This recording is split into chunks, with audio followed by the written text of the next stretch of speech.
শুক্রবার রাতে ওবায়দুল্লাহকে খুনের পর তার মরদেহ 7 টুকরা করে তারই রুমমেট শাহীন। পরে ঠান্ডা মাথায় লাশ গুম করতে নিজের সাইকেলে করে টুকরো করা লাশ পলিথিনে মুড়িয়ে রাজধানীর বিভিন্ন জায়গায় ফেলে দেয় শাহীন।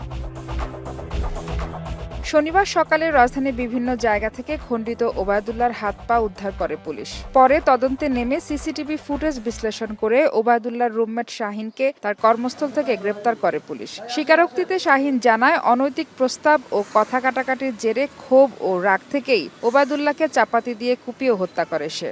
আনন্দ কমিউনিটি সেন্টার বিপরীতে যে পাটা রাখা হয়, যে সময়ের যে ফুটেজটা আমরা দেখি সেখানে দেখা যায় একটা সাইকেল যুগে কেবাকার একটা ফুটেজ রাখছে, একটা ছেলেকে দেখা যায়। পরবর্তীতে যখন আমরা তথ্য নিয়ে জানতে পারি যে তার বাড়িতে এই ছেলেটা আছে এবং সকাল থেকে সে কিছুটা নিখোঁজ আছে, আমরা যখন অভিযান পরিচালনা করি তখন সেখানে আমরা সাইকেলটা পাই। কিন্তু আমরা যখন আমাদের বিভিন্ন তথ্য সংগ্রহের খাতিরে আমরা সেখানে যাই এবং আমরা যেহেতু জানি সে তার রুমমেট, সেখান থেকে আমরা তাকে হেফাজতে নিই। পরবর্তীতে জিজ্ঞাসাবাদের ধাপে ধাপে সেই বিষয়গুলো স্বীকার করে। খুনের পর লাশ গুম করতে শরীরের অংশ বিভিন্ন জায়গায় ফেলা হয় বলে জানায় পুলিশ। এবং লাশ পরিবহনের সাথে সম্পৃক্ত আমি আগেই বলেছি যে বাইসাইকেল, সেটাও আমরা পেয়েছি। সিসিটিভি ফুটেজ তো মিথ্যা বলে না, সেটাও আমরা পেয়েছি।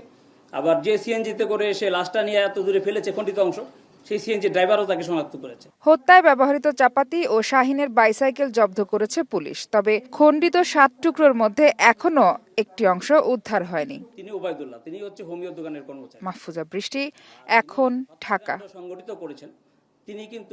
নায়াসিনামাইড ও স্যালিসাইলিক সমৃদ্ধ লিলি ফেস ওয়াশ যা ফেসের ডেড স্কিন সেল দূর করে দেয় দ্বিগুণ ফাস্টার ব্রাইটেনিং।